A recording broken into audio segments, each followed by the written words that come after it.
He's a realtor with 50 Hills and also an investor that specializes in flipping fix and flips as well too. So we wanted to take a moment to thank our 2020 annual sponsors this year as well too. We have our sponsors this year will be HSBC, we have Bank of America, we have Wind Home Inspections is also a sponsor this year, as well as Wells Fargo, Citibank, Bank of the Orient, and Quincy Bank too. So thank you so much. I hope you guys all enjoyed the day, learned a lot today. And Melody Cleone is our speakers moderator, that she will be moderating the event today for us. So welcome and thank you so much for coming. Thank you, Donna. How's everyone feeling today? Good? We don't have a day of rain, so let's just clap for that to be able to get on the road safely. My name is Melody Cleone. I've been in real estate for 9 years, and I am on Team Fast, one of the largest growing teams in the Bay Area. And, oh, hey, Kenny. I didn't see you there. I'm proud to be here today on behalf of ARIA, so thank you for having me. And we have got this amazing lineup of real estate investors. There is years of knowledge here, so we're just going to run through some questions, and then use the last 20 minutes for some Q&A. Is everyone cool with that? Yep. Awesome.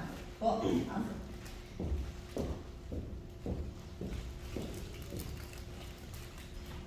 Any women speakers? I think that's going to be on the roster for next year. Yeah.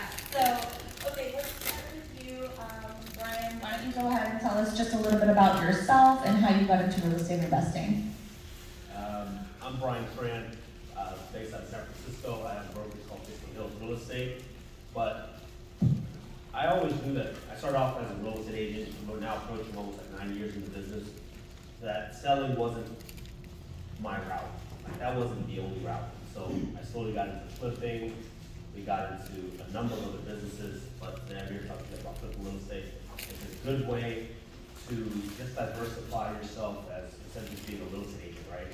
And so today, what I want to show you guys is how to approach a listing and give them the option to perhaps sell you the property or sell it to an investor. So you guys get paid faster and you guys get paid more.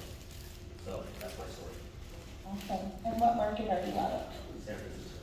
Okay, Yeah. great. And are you in primarily fix and flips, or do you do any type of investing? I'm actually more dominant in business. Mm-hmm. So today I have over like 9 businesses that ranges from coffee shops, boba shops, a virtual assistant company. We have the brokerage itself. Virtual assistant company. Yeah, That's cool. I see a couple clients Okay. out there. What is your virtual assistant company called? The VA Hub. The VA Hub. Okay, I'm familiar with that. Who knows the VA Hub?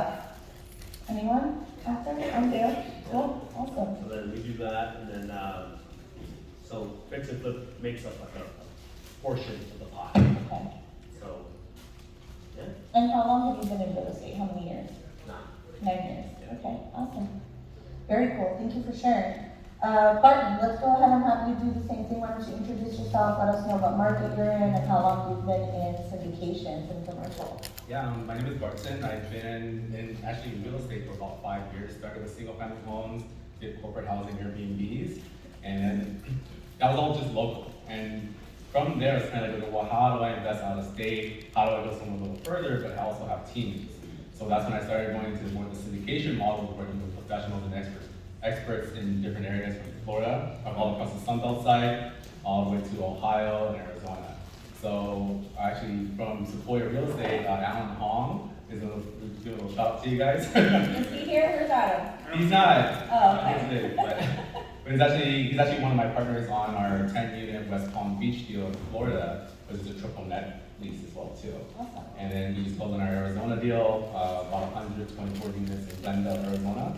And so those are all syndication models, but the reason why we do this is to allow other investors and other people to come in with us to be able to invest with us. And that's the biggest thing is where usually you have really strong, savvy players like us, you go and buy our deal together as a JV or as a joint venture, but as going with the syndication model, it becomes a lot harder. So we are SEC group regulated, and so we always have to make sure we follow those guidelines, but it's a lot of work, and we got to talk we always have to bounce everything off our SEC attorneys all the time.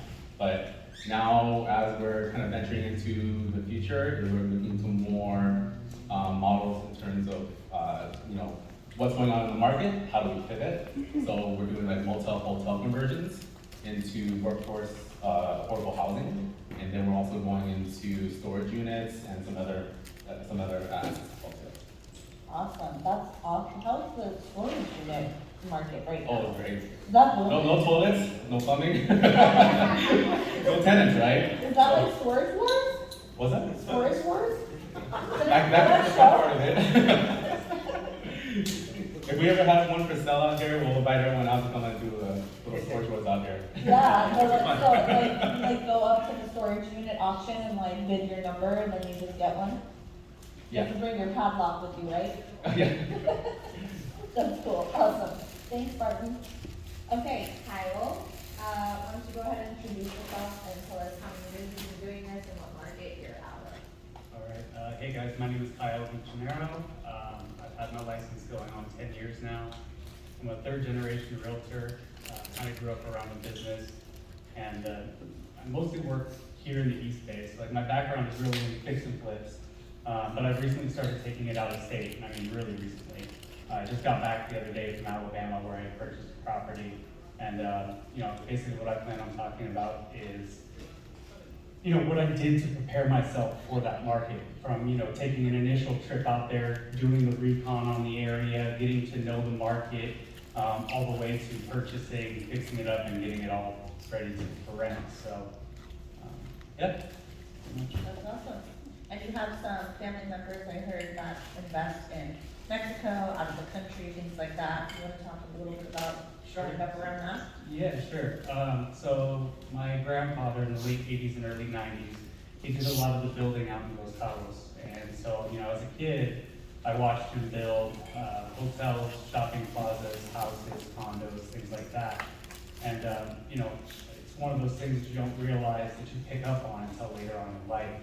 And so I think watching him do those things, watching him go out of state, find the right, or out of country really, find the right people that he could trust to run the stuff while he was gone, knowing the market, knowing where he wanted to be in that market, really helped a lot. And then, these days, he invests with some other guys, and they do things all across the U.S.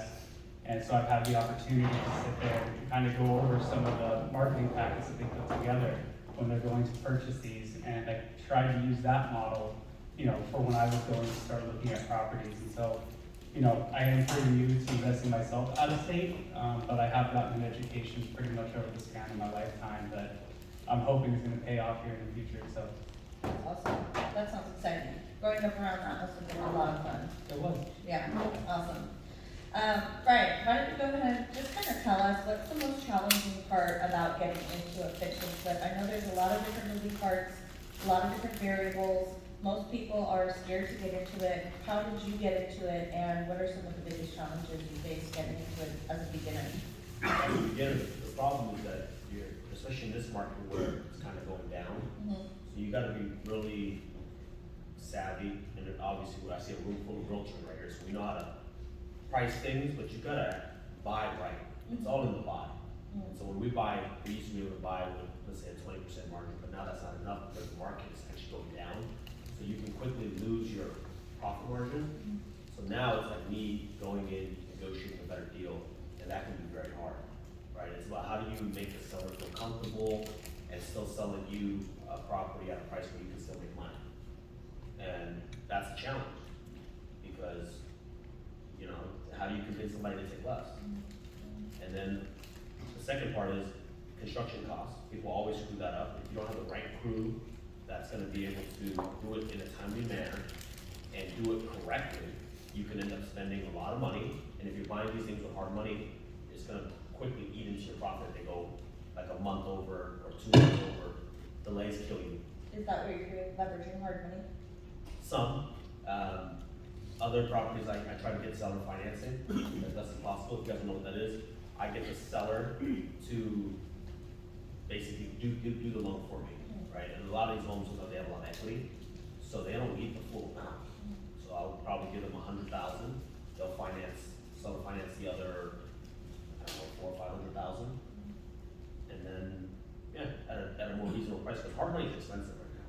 They charge, they're back up to like 1.5, 2 points, which is basically, like if you're borrowing $1 million, 2 points is 20,000.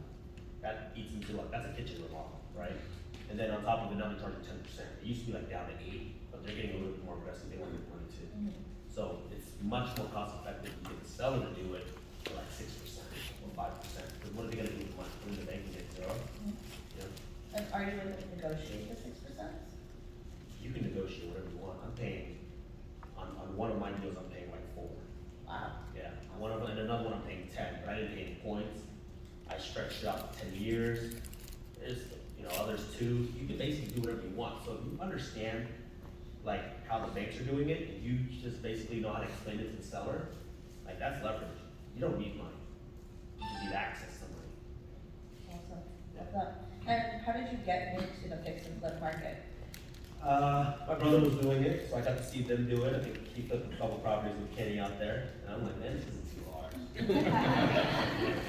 And then now, you know, you go to these meetups and you get like all these fixers and flippers, and it's kind of fun. That's like the fun part of real estate, you know? Like you get to turn an ugly property into something pretty, make some money.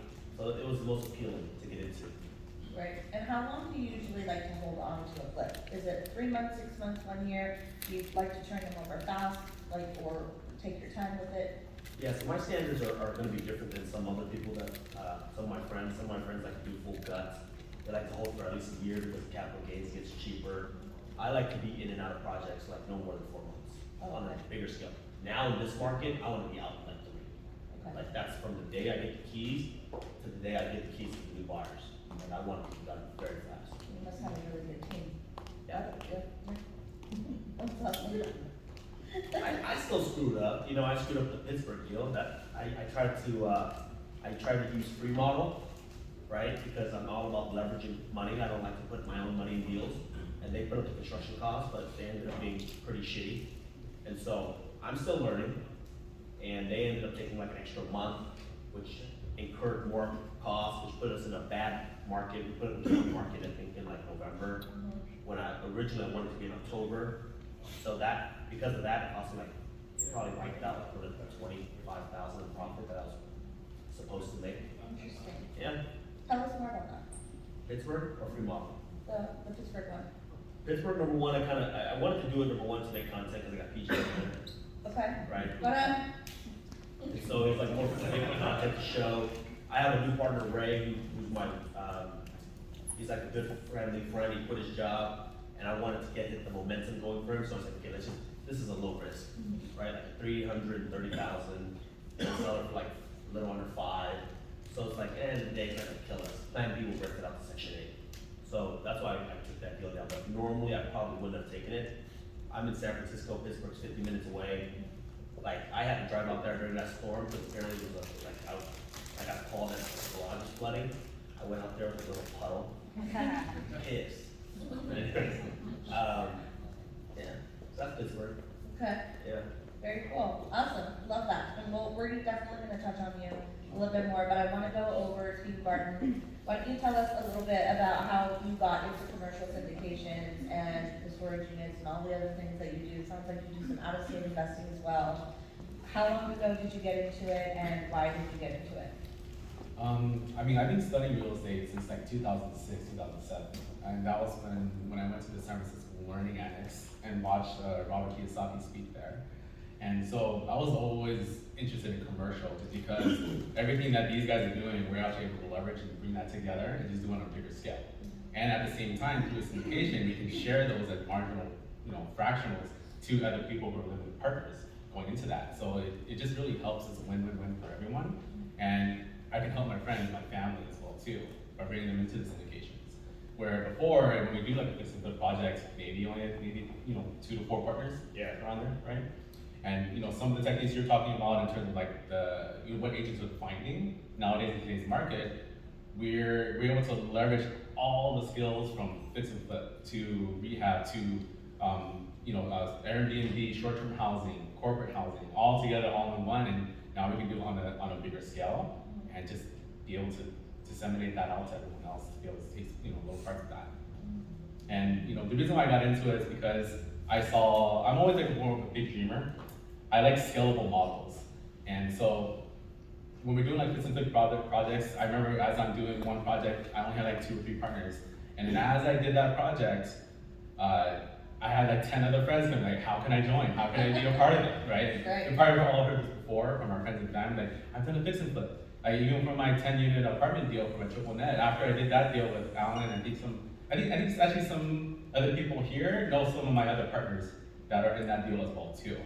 And ever since I did that deal, I had almost 50 other people ask me, how can I be a part of a deal like that? And it was more of a need. I just like to service and actually help more people than I can. And the only way to do that legally is do a syndication model, right? Right? If not, then we're going against SEC guidelines and rules, and I can be put in prison if I don't follow those rules.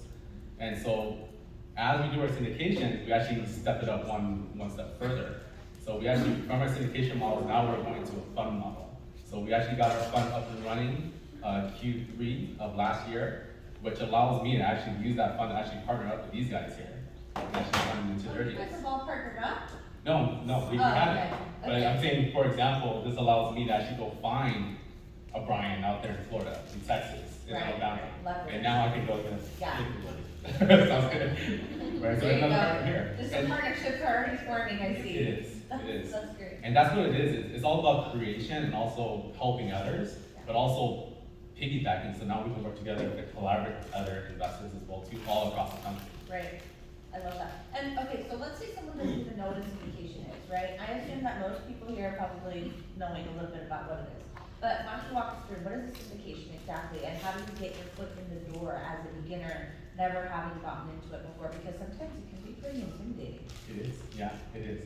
I mean, from our perspective from here, for everyone here on the panel, maybe you have some business flippers out in the audience. You guys are usually called the operators or called the GPs, which is general partners. You guys are the sponsors, you guys are the guarantor on the loan, you guys are running the project management side of it, doing the fix and flip rehab, going out calling contractors, doing the PM work as well too.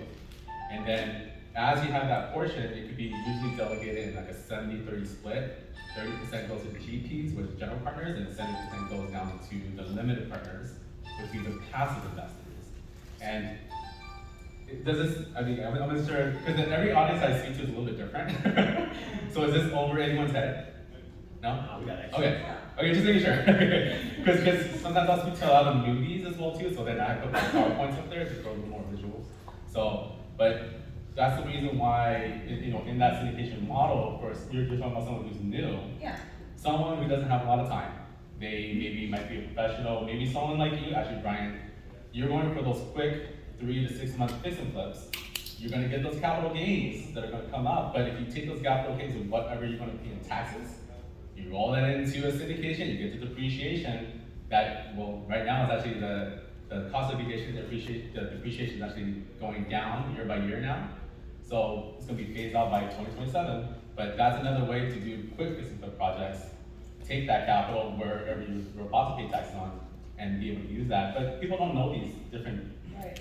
I aspects. think it's important to note too, so he actually starts the syndication. There's 2 types of people, right? There's like him, he starts the syndication, he's the one finding the deals, fixing them, managing it.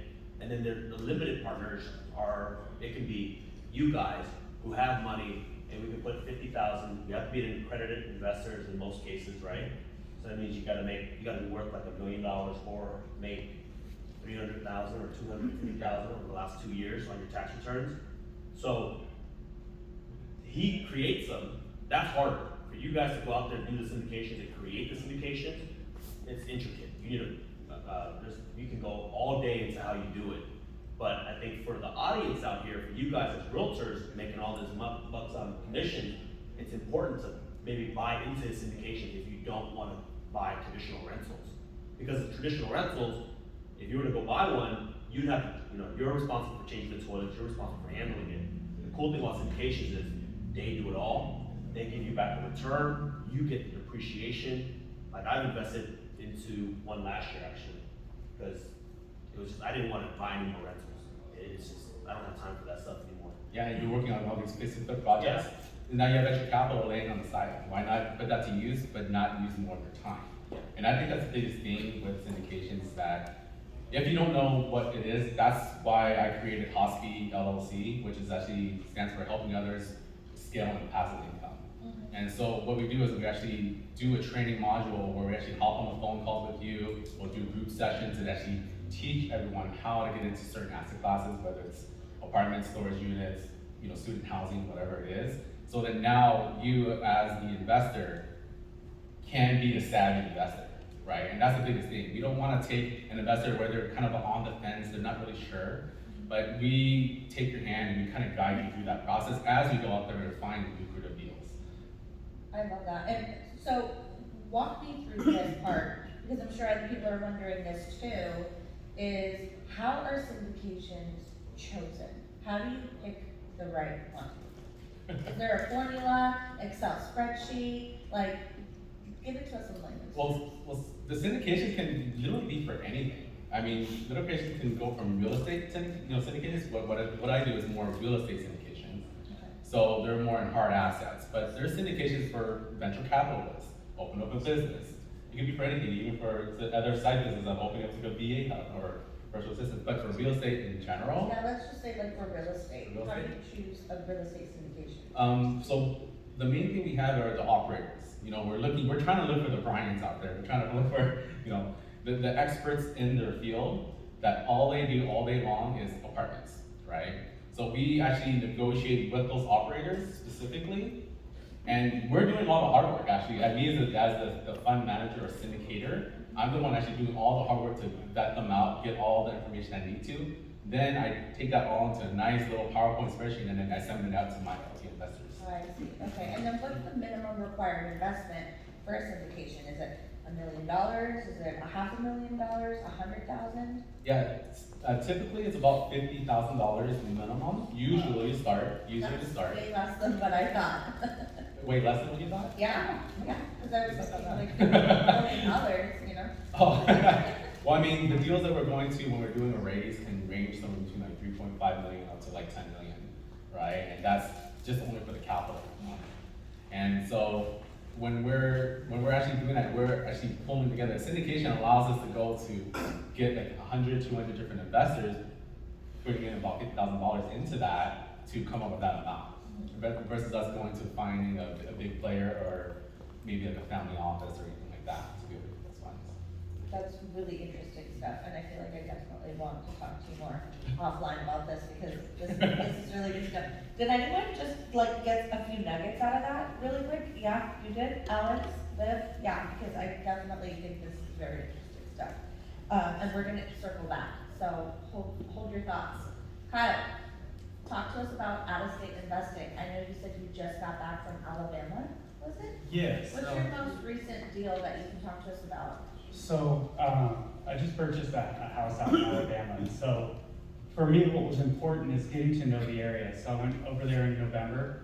That was kind of like my recon mission. So I wanted to learn a little bit about Montgomery, Alabama, and not just from a real estate perspective, but I wanted to get to know where it's been, where it is, and where it's going. I went out there, I kind of started looking at the neighborhoods that were directly around the downtown because I knew that's where I wanted to be, is close to downtown. I know that they're going to be opening up a water park over there. Hyundai just opened up a plant out there. Kia's going to be opening up a plant. They have an alcohol manufacturer that's going to be out there. The big one for me though was that water park, because that tells me that there's a need for people to have a place to spend disposable income. So anyways, I started just kind of by walking around the downtown and getting a feel for it, and it got me curious. I could see that there was, certain buildings that were commercial downstairs, and then you look up and you can see they just put in dual pane windows, and they're starting to put residential up there. So it tells me that there's going to be people that are going to be coming down here, and that got me curious. So I went to the city and I found out, that in 2004 they opened up the Biscuit Stadium, which is a AAA baseball team. And the answer to that was the Renaissance Hotel that was built right next to it. And then we had 2008 happen, right? And it kind of cooled everything off in Montgomery, Alabama. But in 2007, they also did an updated general plan based on what they wanted to see happen. And in 2022, in May and in August, the city council got together again and they did an updated action plan. And that action plan laid out exactly what they wanted to do. And so I started looking in the areas of where they wanted all this stuff to happen. And that told me where I really wanted to be. So, you know, I think a really big part of investing anywhere, you know, whether you're doing a fix and flip, is to know the area. If you're buying whatever it is that you're buying, you want to know the area, you want to know your market. I look for, you know, where's the hospitals at? I look for where's the shopping malls at? Where's the downtown at? Who is my competition? What does this city provide that's going to draw people to it? There's going to be times where I go on a recon mission to a place and it's not going to make sense, and that's okay. I don't have to buy into everything. And I think for me, what I do is when I went to Montgomery, I was kind of, I guess, against it. You know, I kind of went in there thinking like, okay, I'm going to find something wrong with this. And I feel like if I can approach things like that and I don't find anything wrong with it, that's a much more solid investment. And if I go into it like this is a gold mine, I'm going to find everything that I want to find, and then I buy in too much too fast. And this is for single family homes, right? I just wanted to clarify. Yeah, this is for single family homes, but it also goes for anything. Like I said earlier, you know, I've seen some of the packets that some people have put together for buying hotels and shopping plazas and things like that. And it's the same concept as they want to know, again, who's my competition? What is nearby? Where is the growth coming from? What is the future potential? But also look at the past. You know, like Montgomery, Alabama in like late 60s, early 70s, it's got 2 Air Force bases, I think is what it is, and it's got 2 hospitals, it's got 5 colleges. So you have people that are coming in that are visiting their kids in college. You've got the military folks that are coming in to do some training. You've also got you know, traveling nurses. And so those are all really good things that I found I can rent out to. But I think it goes for anything, really. Whether you're looking at single family home or you're looking to buy some commercial property or whatever, the investigation part of understanding where you're investing is ground zero. I mean, you really want to know where am I putting my money. Yeah, so it sounds like location, right? We've all heard that 100 times before. That's the most important thing. What do you think is the most challenging thing, other than finding the right location? Let's say you've identified the right area, now is it building relationships, is it finding the crew, is it finding investors to get involved? Like what's the most challenging part? I think, yeah, definitely, I mean, all of those things. Finding the right crew. When I got to Montgomery, everybody told me it's going to be impossible to find somebody to do work for you. And that was the case. I mean, nobody really wanted to work. I got lucky. There was a roofer that I was referred to. That roofer referred me to an electrician. That electrician was able to kind of help me get to where I needed to be. So I bought that house on December 8th of last year. And I was in Alabama from December 9th until January 7th, right? And in 27 days, I was able to get that house furnished, fit, and listed on Airbnb because I was willing to push through it.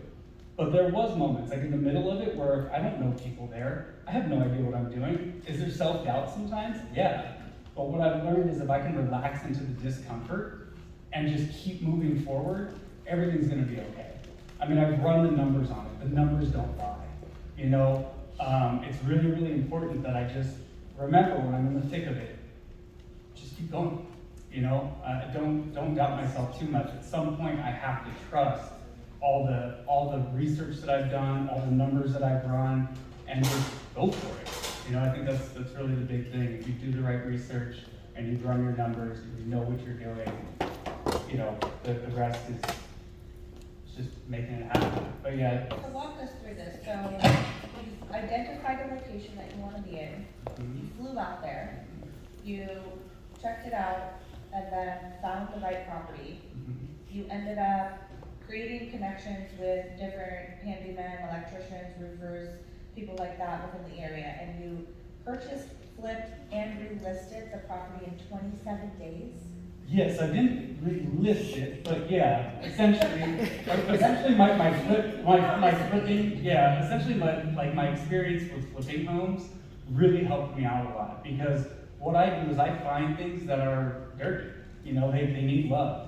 So the house that I bought it for 70 grand. It was a 3-bed, 2-bath, 1,568 square foot home that had not been loved at all. Wow. And so what I did was I just took the same concept, okay, I'm gonna get this house ready, maybe not flip ready, but rent ready. And I went through and I got everything done, and at the same time I started ordering the furnishings, because I knew from experience, generally, I can get a flip done anywhere from 30 to 45 days. And so in that 30 to 45 days, I need to figure out how am I going to furnish this house. And sometimes things arrive, I don't like how they look, I gotta send them back. So I was doing two things at once. I was getting the house ready, I was finding the furnishings. And I was making sure that everything comes into line. Like if I have a plan and I stick with that plan, it will be okay. If I deviate from the plan, it's not gonna be okay. Yeah, go ahead, Brian. How many people here are realtors? How many people here are listing agents? How many of you guys help prep the listing for the sale? You wanna know a trick to what he does? You call the top realtor, you tell them you wanna list the house, you let them do the remodel, then you just take the listing back. Is that what you did? Kyle? What's that? Is that what you did? No. I was just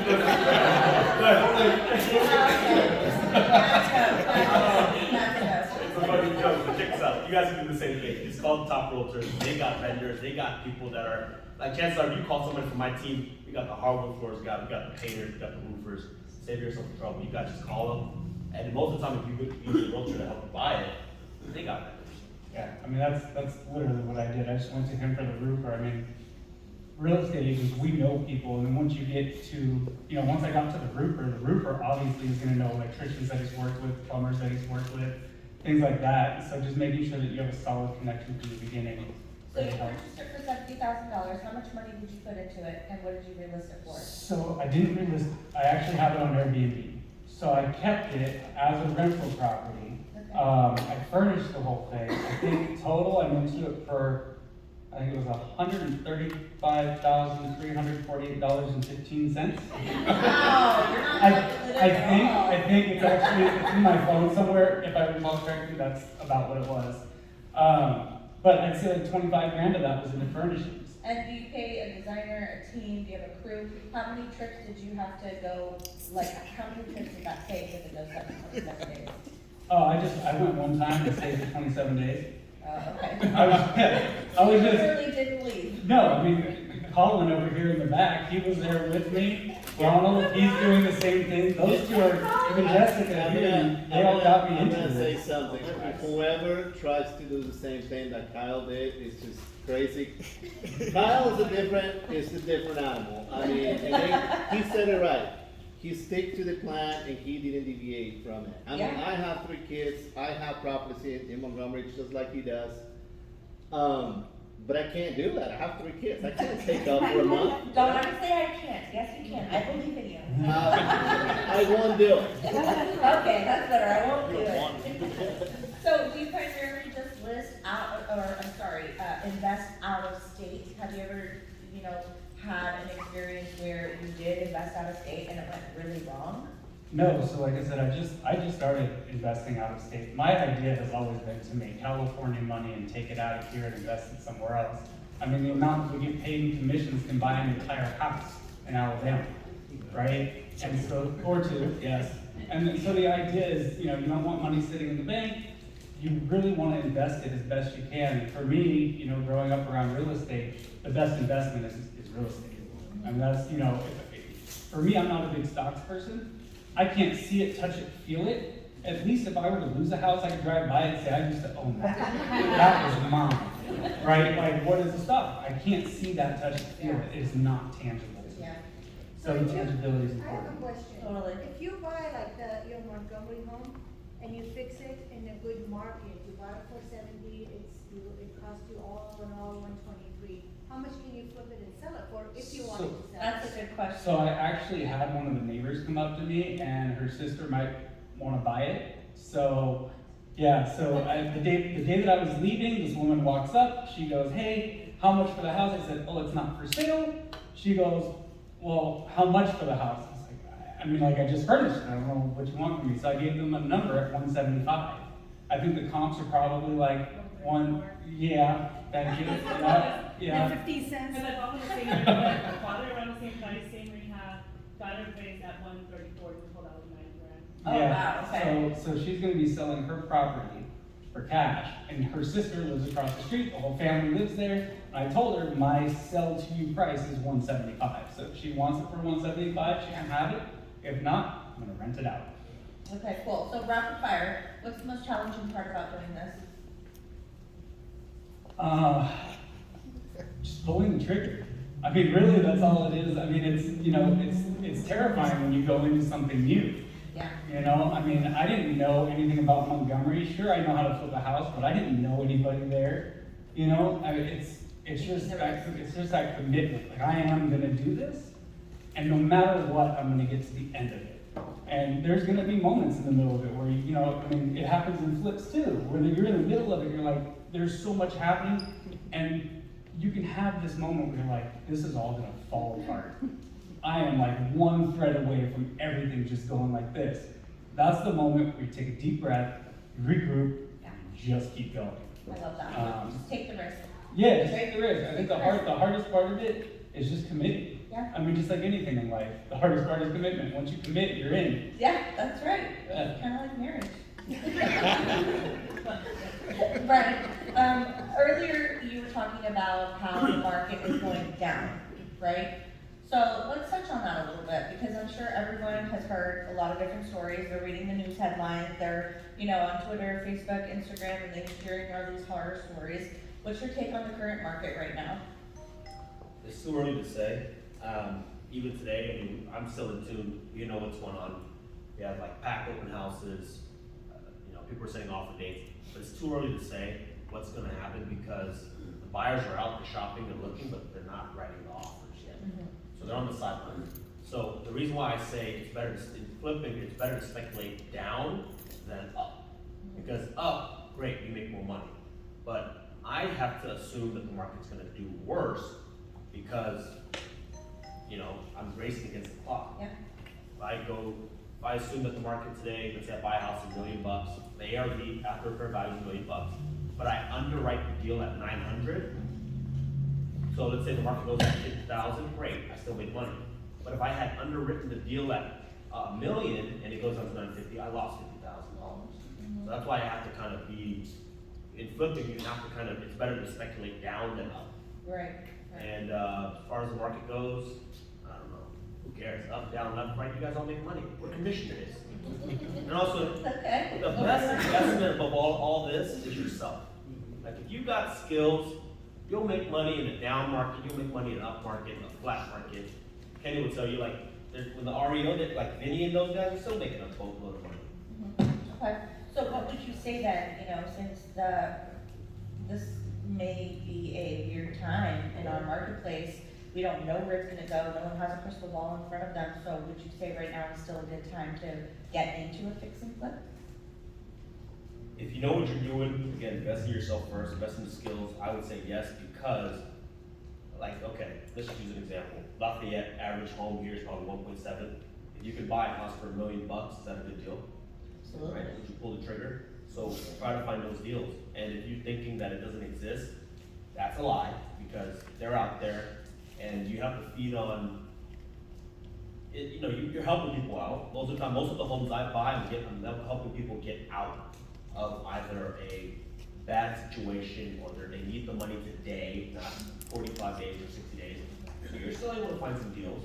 Okay. And like I bought a Daly City home for $425,000, and I had him seller finance $305,000. So like in those situations, yeah. Okay. Tell us a little bit more about that. Dilapidated home. I look for homes that are really like disgusting. You drive around and you see like overgrown, you see a house with roof collapsed, even like a fire damaged house. Send me the address, my team will call them. That's what I came here today. You guys are all realtors out there. How can you guys make money in this market? Work with investors, work with people like me. If you're driving to the coffee shop, you're driving to school, you're taking your kids, whatever, you see a jacked up looking house, do me a favor, take a picture, text it to me, and if we close the deal, we get you some money in your pocket. How about that? Okay, that's what you do. Yeah. Okay. And then, like I say right now, we'll never work with investors. Investors are always gonna buy. So, Especially right now. I Especially. feel like investors have been waiting for this time, right, in the market, because the last couple of years, we were in a bubble, it was overinflated, overpriced, sellers were getting, overzealous, so right now is a really great time to take action on something, and, I think one of the things that we're all wondering is how do you identify a good fix and flip? you guys are realtors, so you guys know what the home is worth when it's done, Yeah, or walk us through if, that. so like, you gotta reverse engineer, so drive around, especially in the East Bay, a lot of homes are kind of cookie cutters, so you'll know like a 3-bedroom, 2-bath in, let me see, pick a city, throw out a city. Walnut Hayward. Creek. Hayward? Hayward. Hayward? So Wait, Hayward. who said Hayward? I do. There you Of go. course you did. Okay, pick a neighborhood. Let's see, Southgate. Southgate. Average, most of those homes look the same, right? Yep. And if you're an expert like you guys are, you guys know that, look, the typical house, if it's a 3-2 with 2,000 remodel, it'll sell for what? Testing Said it, your you market got knowledge now. Well, during the pandemic, they were going for like $1 million. one. Yeah, they're like 800 now. Yeah. So 800, so you know that that's the after repair value, that if I find a home and I can make it look like this, it's worth 800. So now you gotta reverse it backwards and know that, look, if I'm gonna have to put a kitchen in, that's about 25, 30,000, a bathroom's about 15,000 each, right? And you just work it back, and then you gotta realize that an investor's not gonna do this for free, right? So let's say the remodel's 50,000, 800, 750. Right now, flippers, if it takes 4 months, they're probably gonna wanna make like 100,000. So you gotta get it to them at that price. Just subtract and get me that price. Reverse engineering. Yeah. What's a Or, good percentage for you to where you think you did okay with that flip? so for like now, I like to make, the way I like to look at it is that at the end of the day, if I spend 3 months, my way is a little different. You can get very technical, but my hourly of what I wanna earn is a little bit higher. I wanna make about $25,000 to $30,000 a month. So if I can get in and out of a flip in a month, I'm okay making 30,000. But also it depends on the price. If I have to put out a lot of money, like $1 million property, I don't wanna make just 30,000. So, Give us an example. I think if you buy one of these courses and invest in yourself, they'll probably tell you that you wanna make at least in this market 30% on your money.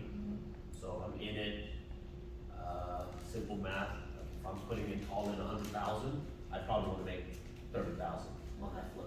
Okay. Now, that's not always the case for most flippers because, especially in our area, the deals are very expensive.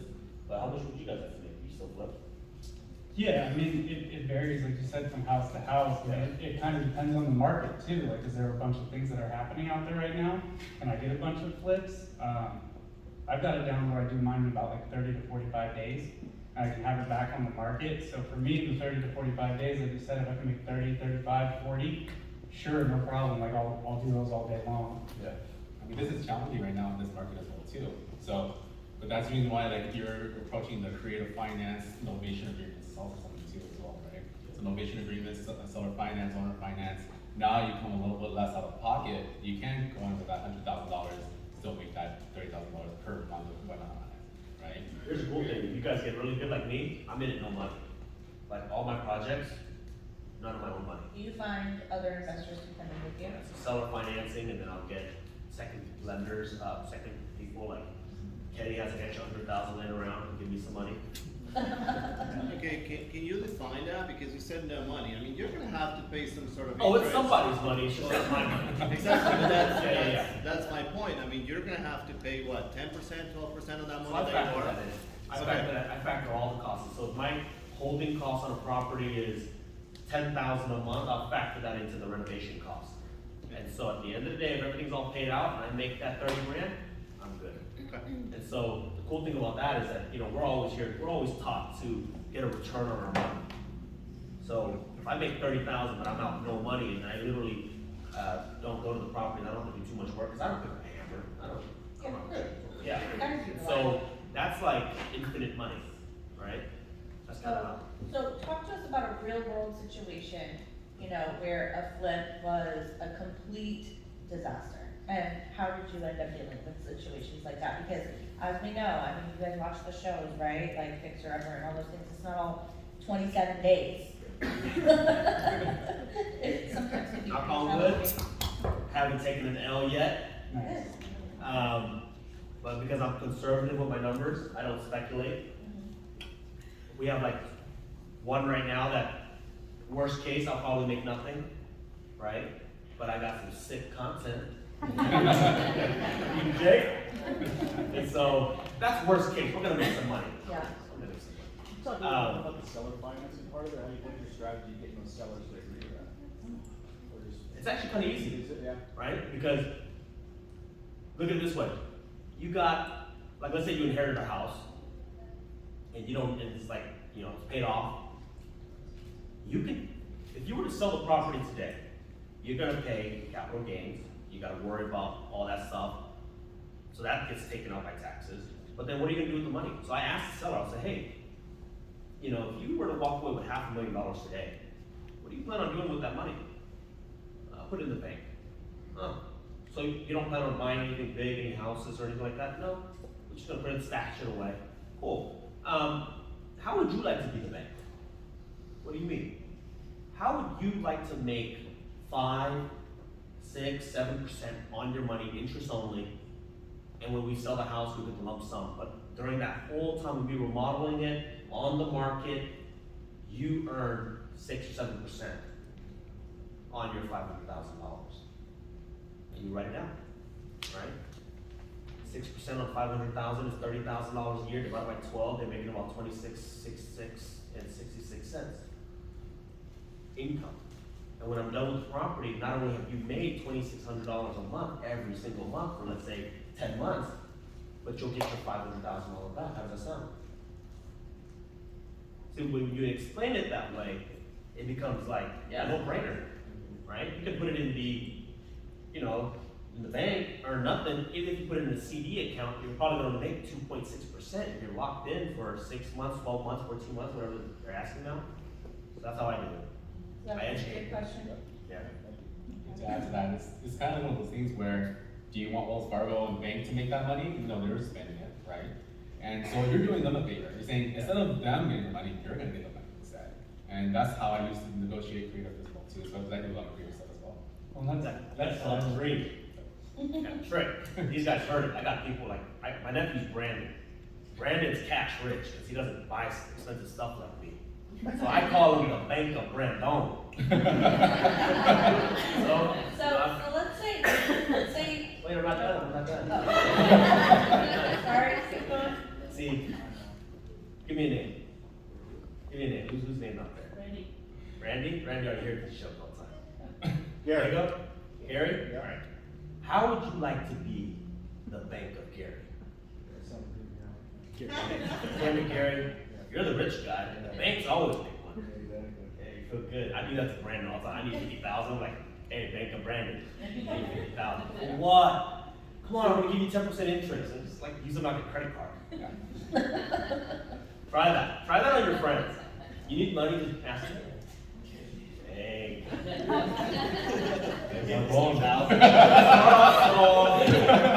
first I asked him 10,000, then 20.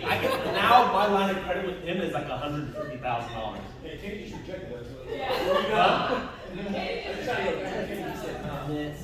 You didn't call him Bank of Kenny. Call him a bank. You gotta make him feel good. Then you go out and then you party and you know it's like you work with your ego. That's my bank.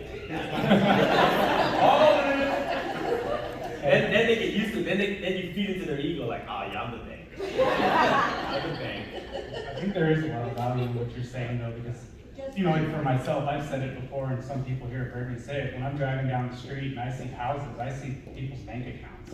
That's people's investment. There's money in those things. You know, and like you said, I listed the ones that are a little bit rusty, or a lot rusty. But I mean, everybody's house, there's value in that. And there's money in it, and that's, you know, that's their bank account. I would rather have no money in, you know, whatever, Bank of America, Mechanics Bank. I'd rather have no money in that, but have myself some money in some houses, right, that can produce me income or that can appreciate over time. I like to think about real estate as like each property is its own little bank account. And that's how I think about it. And I just have a question for the audience really fast. Who here has never done a fix and flip? Oh. So that was a good amount of people, I would say maybe there's 20% of people in the room. Brian, for someone that has never done fix and flip, how do they get their foot in the door? What are some things to know? You can go next. And, you know, just in layman's terms, like break it down for us, how do they do it? I think you should partner with somebody like me. So you bring the deals. No, seriously. I mean, I'm like, in this market, you wanna risk your hard-earned money and screw up, right? Like, and appreciate, like, if it was 2020, 2021, yeah, do whatever you want, because even if you screw up, the market was appreciating so fast that it was covering up all your mistakes. Today, if you wanna get into today, focus on finding the deals. Bring somebody in like me or Sean, or go to one of the meetups. These guys will just, we'll be happy to walk you through a partner. It's called JV, Junior Venture, with each other. Because making 50% of something is better than making 100% of negative 20, you know? Don't take no L's. So that's what I would suggest. Find the right person. Yeah, and then you'll start seeing how we talk to the contractors, how I pay the contractors, where I go to buy supplies. Like, it doesn't make sense for you guys to learn and take the risk right now. It's still risky. I mean, I'm still risking stuff, but do it with somebody who knows what they're doing. Do that a couple times, and then maybe go out on your own. Just like joining a mentorship or joining a team like Team Fast. There's a reason you're doing it. You can do it on your own. You ain't gonna sell nothing. And even if you do sell in one deal, or you can go with him, maybe do 50-50, but do 20, 30 transactions and gain that experience. And then eventually spread your wings to fly away. Right. That's And good then you advice. get these organizations. Right. We don't have stocks. We don't have a profit sharing. You just get Marty, paid. go ahead. Well, so kind of to actually kind of bridge that gap, like what these guys are talking about, this is what I look for from my operators, right? Experience. Do they know what they're doing? Are they being creative? Are they being more out there and actually finding and creating deals where there weren't deals, right? And so say right now in this room, you have like 20 people who actually want to do this, that they want to learn. But if you take a couple of people at a time, you want to do maybe help mentor maybe 2 people at a time during this project. But as through a syndication, I can bring 20 people in. But they're not gonna learn. They're not gonna, no, actually, because that's what I do. Oh, you teach them. I go and I interview with them. I go to the projects with them. I go and you know, I record. Even as a I go through the numbers as another limited partner. I educate them. So I take his information, then I send it out to everyone else. And that's actually what's unique about what I do, is because I try to take that knowledge, then also teach it out at the same time. So they actually gain all that experience, learn and earn at the same time. Learn and earn at the same time. On a project that you're actually investing into. And I think that's the biggest way to do it. And you'll be working more directly with me as more of a fund manager in a sense, right? But then at the same time, I won't just stop there and just let their money just kind of sit there. If their goal is to learn how to fix a flip, then I'll work with Brian and Kyle over here how to do out-of-state stuff, gather that information, and go ahead and give it to you guys a nice package. And everyone's gonna have different situations. People wanna have like 3 kids or 5 kids, or how many kids you want. But everyone's gonna be on a different time constraint than everyone else. You guys are real estate agents, you guys are in the business, right? So you have a lot of time to give to it. But what about our healthcare workers? What about our doctors? What about our surgeons, right? What about the people who are out there working 40, 60 hours a day? They don't have the time to do that, Yeah. right? And so that's the bridge and the gap in between. Okay, and when it comes to syndication, so here's something that I wanna know is the lockout period. Tell us about what a lockout period is, walk us through that, because there's a certain time during the syndication that you can't redeem your money. Yeah, so it is locked up. It's kind of like a bond, right? So a bond kind of sits in the money. It sits there for a certain period of time, a 3, 4, 5, 10-year period. So there is a lockout period in that. So whatever the syndication, everything's going to be laid out how long that duration is going to be, for that most part. But after that duration is done, then our projected timeline, most people, when they say it's like a 5-year project, sometimes they'll go to like a 7 or 8 or 9-year project, right? And so those are some of the things I do look at. I look at the track record. I'm looking for the guy that can get it done in 27 days. Even though we project it's going to be 6 months or 9 months, but if you can get it done in a month, that's the experience I'm looking for, right? Doing it also for Brian as well too. It's like, well, instead of finding a fix and flipper, like, you know what, we had a 6-month project, that was our deadline as the operator, but that 6-month project became a 9 or a 12-month project. That is not something that I want to put into the mix for my syndications. So I'm looking for the ones who overachieve, who ones can hit their target a lot faster. And that's part of my criteria as I'm looking for operators. Walk us through your most recent syndication. I know you were just talking about your 10-unit. What's the most recent one that you've been working on? A recent one is 124 units in Glendale, Arizona, and the operators is Rise 48. And so they have projected, and they bought probably about maybe 6,000 units in Arizona, only specific in Arizona. That's all they do all day long is Arizona. So I don't like to go with syndicators or operators where they're always kind of spread across. One is in Arizona, one is in Florida. I kind of want to find the expert in that area. All they do all day long is that city, that state, or that MSA. And so for that one, a lot of the timelines were 3 to 5 year projects. They're able to get everything done in 18 months. And that was, of course, during the rise, during the good times over the last couple of years. But for them to set a 5-year project, I have no doubt in my mind they're still going to hit it a little earlier, just because of what they, what they were able to accomplish from the track record. So that's one big thing. Some other things that really appealed to that operator as well too is that because they have everything in one location, all they did was actually rent out a warehouse. They actually ordered all the cabinets, everything in bulk. So they actually able to get wholesale pricing on all of the materials, and then they already had it on site. So literally when rehab was ready to go, they're ready to go in there and start renovating from day one, right? Not trying to order and wait for the orders to come in. So let's say I have $50,000 and I want to invest in your 164 unit syndication in Arizona. At what point do I start seeing dividends come in or residual? It depends on the operator, right? So some will say there might be like a 6-month delay and they'll pay you out afterwards. Maybe some will be like a 3-month delay and they'll start paying you out like a quarterly basis or monthly basis. For this deal in Glendale, Arizona, we already started paying from month 1. So we already started paying out distributions on the first month. Is that typical? No, it's rare. It's not, very rare, right? And that's the reason why we're looking for the best of the best and looking for things that are more of a cream of the crop that are exceeding expectations, exceeding their projections. I guess you kind of want to know, so if you're putting, let's just do 100,000, because 50 is kind of hard. So if you put $100,000 in, some of the benefits, depending on, like I said, each one's different, but on average, you're gonna probably make, they project like 10% under money. So you'll make, that becomes 110,000, right? And then the biggest thing is you get depreciation. If you guys don't know what that is, especially if you guys are real estate professionals out here, that 100,000 will probably save you $70,000 off your taxes. So basically, if you made $1 million, now you're only paying it on 930,000 because the 70,000 depreciation wiped out that 70, right? And then you'll probably make, they aim to what, 2x in 5 years. So that was like a year, Yeah, 2 years yeah. ago. Now it's about like maybe 1.9x, 1.8, Yeah. 1.9. So you can expect in year 5, you'll get back your 100,000, plus another 100,000, plus whatever the 10% was every year. That's really interesting. Thank you for explaining it that way. It's slower. Yeah. It's more for, realistically, most people invest in syndications because it's like what he said. You don't have time to go visit the project manager. You're gonna trust him and his team to do it.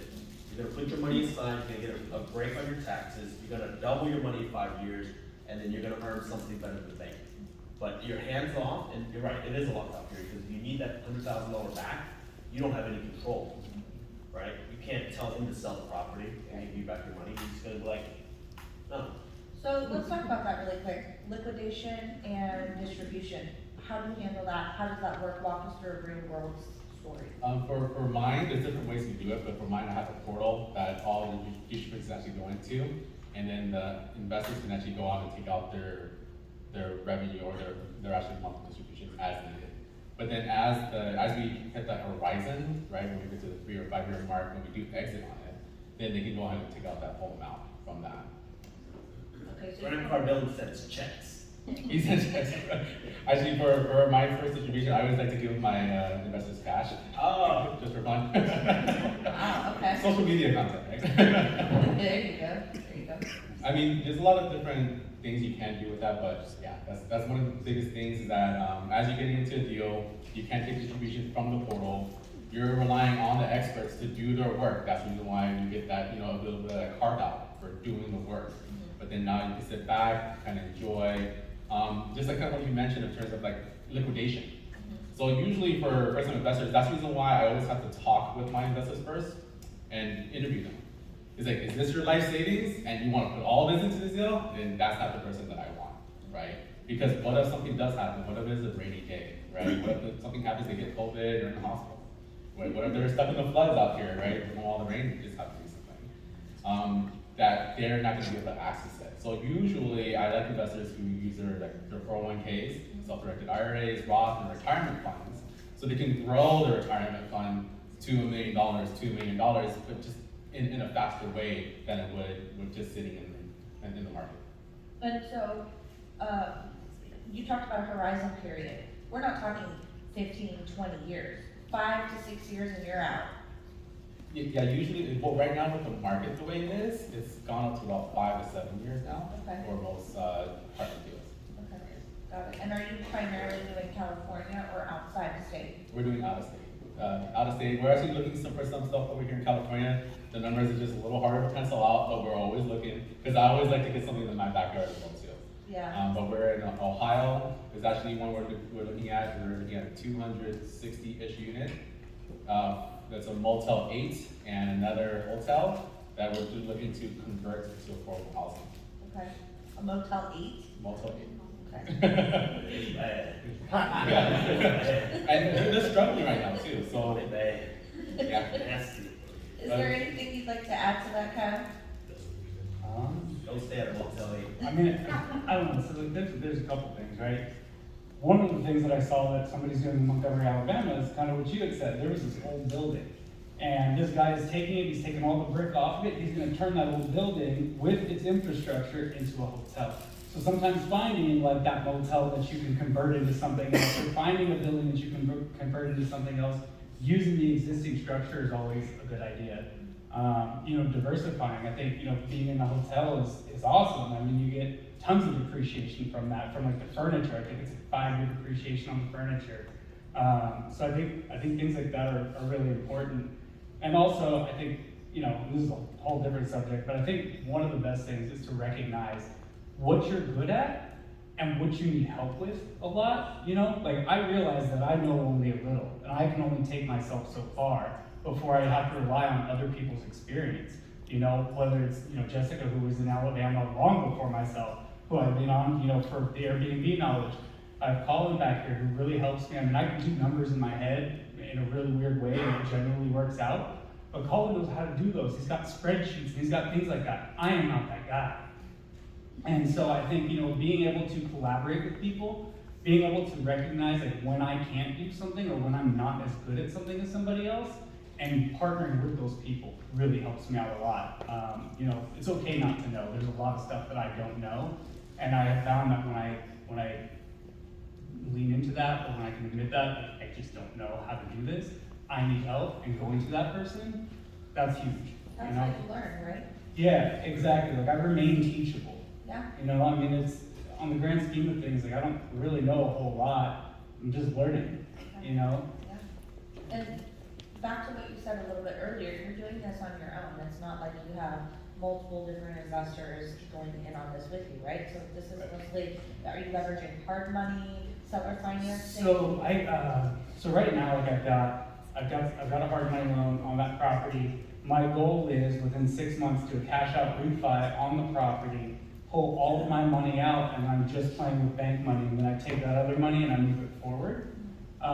So the goal, like you were saying earlier, Brian, is not to have my money in it. I'd rather have the bank's money in it and me making money off of the bank's money.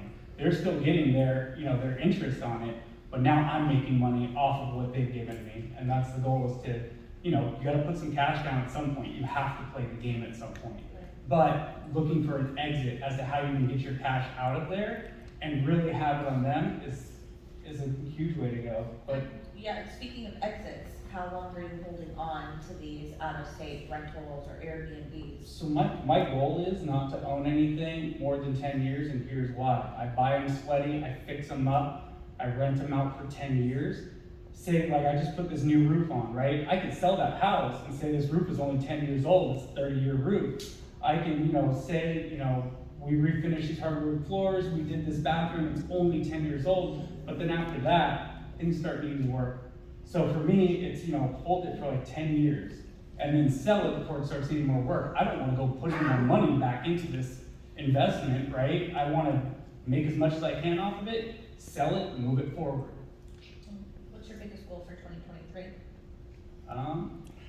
My biggest goal for 2023 is just to continue to expand my horizons, Do you have like a number in mind of how many you want to No, buy? no, I just kind of do what's in front of me. I know a lot of people like to set these goals and try and hit these goals, but for me, my goal is just to be the best version of myself that I can and to be willing to try new adventures. I'm going to try an adventure where we're going to get a mobile home park with a friend of mine, actually, right back here at Collins, and neither one of us knows what we're doing. We have no clue, but we know that there's somebody that we're partnering with who does know, right? He does know, and we can learn from him. And we can take that knowledge and we can move it forward. Again, it's okay not to know, it's okay to try new things. Is there fear of failure somewhere along the way? Always. But if I don't try, I'm not gonna find out. So I try not to put too many things as far as what do I wanna do in 2023? Yeah. I wanna do what's in front of me, I wanna get it done, I wanna move on to the next, and whatever that totals to at the end of the year, sweet. Are you gonna live 27 days in mobile park home? No, I don't think that's gonna happen. 20 days. Yeah. That would be the present. No, from my understanding, and again, I don't really know much about mobile home parks. I'm really looking forward to the education on it. But same concept, we're buying this where it needs work. You fix it up, you add the value. If you want to, in 6 months or a year, you can go ahead and sell it and essentially flip a mobile home park. Anything that you can buy that needs work, you can fix it, get the rents where they need to be, sell the asset. I love buying things that are not performing well and have an opportunity to fix them up and then pass them along to the next person. But again, I only know a little. I'm here to learn more, and I'm open to any adventure. Yeah, that's awesome. I love it. So just to recap, is there any last ideas, thoughts, tips that you guys would like to put out there, or anything about the market that you foresee that's happening right now or going into 2023? I just want to put a plug real quick for this. Sam Zell, Colin again, is the one who brought this to my attention. I'd say the first maybe 60% of this, I really understood. It helped me out a lot. This guy talks about building a thesis for what it is that you're gonna do. Just like if you were gonna write a paper, build a thesis for your investment. What is your goal? What is your intent? And I read this right before I went to Alabama, and this helped me out so much. There's a lot of really good information in this. It's called Am I Being Too Subtle by Sam Zell. And then if anybody's interested, I actually brought the action plan with me. If you guys have not looked at a general plan or not looked at an action plan or anything like that, I have that here with me as well. So if you wanted to see that, I have all my original chicken scratch notes from when I went to Alabama. Yeah, so if anyone wants to talk to him offline after this, feel free. I'm gonna disagree with it, right? Because we have to make this kind of fun. Right? I think that you have to have so much clarity in what you want that that's your purpose for 2023. I can't just do what's in front of me because it's not enough. I'm put on this earth to make a big impact, to make a lot of money, to do whatever it is. I'm very clear on what I want for my kids, for my wife, for my vacations, for how much money I want to make, how much money each business wants to make, how many listing appointments I want to go on, how many buyer's appointments I want to go on. You got to be dialed in, especially in 2023, because you can't wing this shit no more. If you wing it, you're gonna be broke, right? Because in 2020, 2021, you can wing it. The Zillow leads are coming in, people are calling, your open house is packed. You're gonna make money. This market, no. You gotta know exactly what you want and how you're gonna get it. And sometimes you may not know 100% of how you're gonna get it, but that's why you get in a room like this and you say, okay, what should I do? Open houses, I'm gonna do open houses. Or if I'm gonna flip, I gotta find deals like this is how I'm gonna do it, this is how many I'm gonna flip, that's how much money I'm gonna make. That's how you should approach 2023. No, it's all good. I mean, it's different strokes for different folks. It's all good. Like, I also agree with a lot of it. What's your 2023 goal, and then what's your You wanna 2023? talk money, or you wanna talk family, or? Money. Money? Yeah, More kids. yeah, business-wise, yeah. So for the VA Hub, we wanna do about $8 million in gross revenue. From that, I'll make a boatload. Real estate wise, we're gonna do 100 million this year, right? We're gonna grow the team, we're actually gonna shrink the team a little bit, make it more profitable. I wanna buy probably 6 more rentals, and then that's about it. I'll do that, I'll be all right. So then that brings me like, how do you balance all this? That's what I'm trying to figure out right now. How You do don't. balance all this? You don't. Business. Yeah, a couple monsters, my second one today. You don't balance it, but that's okay. So there's 4 pillars that you gotta focus on: your health, your wealth, your relationships, and then I think the last one's like faith, something like that, right? So it's up to you to decide what you wanna do this year, and it's okay if it's unbalanced. Like, for example, this year, it's family, money, relationships. My faith is probably gonna go down a little bit. But I set that goal. So to me, that's balance. It may not be balanced to you or you, but it's balanced for me. But I think you try to balance things in the beginning, you're not gonna be successful. Kenny over here, we started back in the days, I used to look at him like, dude, I can't do that. That's not balanced. But then I realized, no, see, I'm trying to hold him to my vision. But he's successful because he put in all the time and energy into wealth and relationships. And that's why he's successful. And that's okay. It's okay to be unbalanced. But are you okay with it? Because you try to chase money, but really you want it fake. You should have went to church. Right? Me, I'm okay. You know, I skip a couple of churches. I'll go to churches. Okay, so, make that note, we don't go to church in 2023. Thanks. Got it. What about you, Bart? Just for our fund model, our first fund right now is up to a $10 million AUM. So that's gonna be our first goal. We're up to $1 million now over the last 6 months. So that's gonna be our goal. So that's gonna be about enough purchasing power to buy maybe about another 1,500 units or something of that sort. Same commercial. I gotta go. Oh, sorry. No, I gotta go back. 5 years, I'm gonna buy a jet. You guys hold me to that. I gotta say it on That's a write-off. That's a write-off. All right, well, let's open it up to Q&A now. I know that we have a mic that's supposed to be going around. Donna, you have a mic. Just feel free to just raise your hand and ask your questions. We have about 15 minutes left, so this is your time. This is for you. What's that? Can we get a mic over here? He asked if we're pulling permits for all our flips.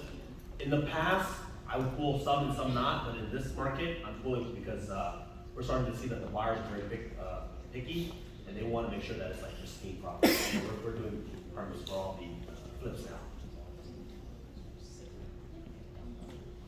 Question over here. Thank you. Is everybody learning so much today? It's been so impactful. Thank you, Coach.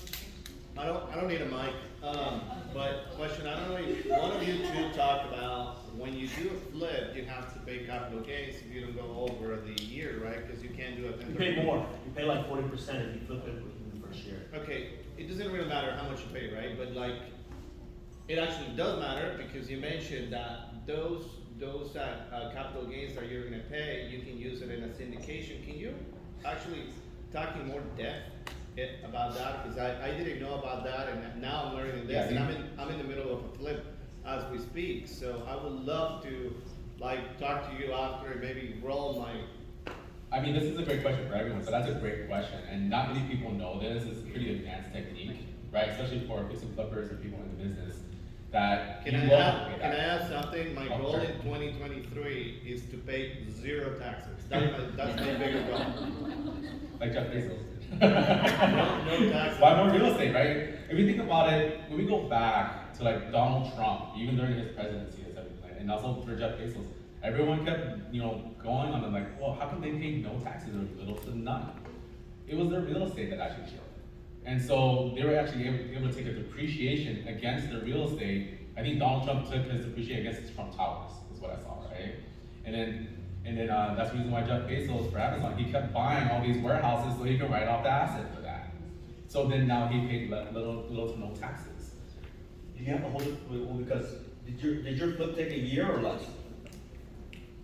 It has taken, actually, let me just, well, little brief description. I'm literally just about to acquire it either Friday or next Wednesday. And it's obviously I'm gonna have to do the taxes for the following year, so I kinda wanna understand how all of that works. so I Because can- for us to do a 1031 exchange, you have to hold the property for a year, right? And so what if I flip, like for me, I have 2 flips closing, I've only owned them for 3 months, can I still move the money into your fund? You can't, because so you're taking your profit on that, whatever you expect to pay in taxes, instead of because what do you usually do, even for commissions as a real estate agent, right? Say you get a $10,000 commission, you tax plan it ahead of time and say, I'm gonna put $3,000, $3,500 to the side. Take that $3,500, invest into a deal, get the depreciation on it, now you have an asset. You're gonna pay Uncle Sam anyways, right? Same thing. So you have to work with a tax planner and work with your CPA to know on this deal, you're gonna make maybe $100,000 on it, $200,000 on it. Your tax liability for next year is gonna be this much. Instead of paying Uncle Sam, what if I take this and put into a apartment deal or syndication, then I get the depreciation on it, sorry. And to elaborate that, we actually have a tax advisor if you guys want to, right behind you, I think Ted just stepped out, but if you have Oh, a question. can you raise your hand? Tax I think tax so. guy? Ted, You have a lot of new business here now. Yeah, there you go. Right? Right here, yep. That's better, right? Thanks for your question, appreciate it. We have, Jen? But that's what we want to work with, so you know exactly what you need to do, what your write-off, or how much you're about to pay to Uncle Sam, then you're gonna use that to go ahead and put into a deal, something like this, for that depreciation or for the write-off. Sorry, but you have to like literally invest your entire money that you make. Because if you keep some, it's kind of like having a boot, right? On a 1031 exchange, you're gonna have to pay taxes on that boot that you kept. So all your gains, you have to just throw it into a property and defer. Not necessarily. That's the reason why you want to work with a tax planner, investment planner as well too. Actually, did you want to? I can actually help you. Yep. This is what he does for a living too, so. It's funny because they have what they call a QOZ. What a QOZ is qualified intermediate zone. So the government allows you 180 days to reinvest the capital gains. You defer the capital gains on that property. You might go into anything out there, and it allows you to defer it to 2027. In 2027, that's when your taxes are due on that amount of money. Then you pay the taxes there. But along the way, it allows you to invest in anything from apartment buildings, the hotels, and all these other things that qualify underneath. Even if you do it out of state, I'm sorry, I keep giving you more questions here. Yeah, even if you do it out of state, it doesn't matter. As long as you invest the money, you're good. Within 180 days, just like you go to 1031. Okay. Because if it's a day late, the government would say no. I think you guys have a great conversation afterwards. I mean, you see how like we're all working together. You see how I'm not a tax planner or CPA myself, but we have people in the room who do, and we work with them. I work with them. I talk with them directly. How can we help our investors? How can we kick that depreciate or their tax or capital gains down the road a little further? You keep that money in your pocket, you can invest more and buy more properties with it, buy more assets with it. All right, one last question, Jennifer. Thank you. I think I forgot my question. This question is for Kyle. So before you do your recon, how are you doing research on what states to invest in? Like, do you have like, oh, I only want to spend like $100,000, so you're on Zillow and pick that, or are you investing only red states? So You know, I feel like for myself, one of the things that I look at is natural disasters. I don't want to be in Tornado Alley.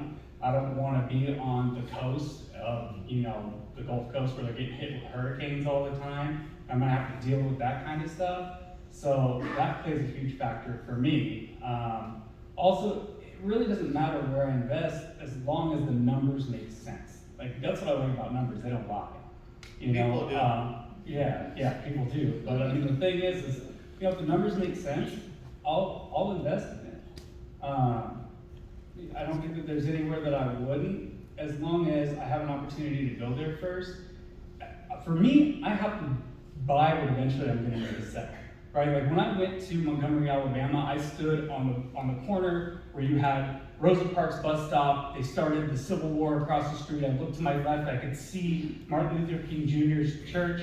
I could see the Confederate Capitol building, and I could also see that they had the Legacy Museum that they just opened up, right? And I could see that they had, I forget the name of the other museum that they just opened up. But I bought into Montgomery, Alabama, right? Like I see the future of it. And that's also really important for me. So I'm gonna look for places that, yeah, maybe the amount of how much I'm gonna invest into it plays a role, but also like, do I buy into this place? Because if eventually I'm gonna have to sell it, I need to buy into it. I don't buy anything that I wouldn't sell myself. And that's something that I've always been about. If down the line I wouldn't pick it up, I don't want any part of it. Because that's how I know that I'm gonna sleep at night. I'm open to doing them anywhere, but for me, the biggest thing is as long as there's no natural disasters, says the guy that lives in California. But as long as there's not any natural disasters, I mean, yeah, like I'm down. Thank you so much. Can we give a round of applause to our Thank you to Melody. I'd like to introduce everyone to my board. If I could have my board step up here. All these events that we put on for you, and we just started, so we've got a whole year, we've got some fun events. It could not happen without our board. So if you could all stand up, I'd like to introduce Elena, who's our past president. We have John Pat, who's our treasurer. Vivian Ho, she's our, yes. And Renan, where's Renan? Yep, Renan is right there, so let's do it. Thank you, Doug. And then we also have Mano is our commercial chair this year. We have Charlene, who is our incoming president for 2023. So we have good stuff. Jane and Marge are actually our membership chairs this year. We actually have 3 new members we'd like to invite you up as well too, to have you pin. Alex is in the back. Alex is in the back right there as well too. So that's okay. And Eric is right here. And Peter is hiding, but he's our marketing person. So Peter, please are here. Thank you so much for being part of the board. Would you like to have a little moment if you can forward?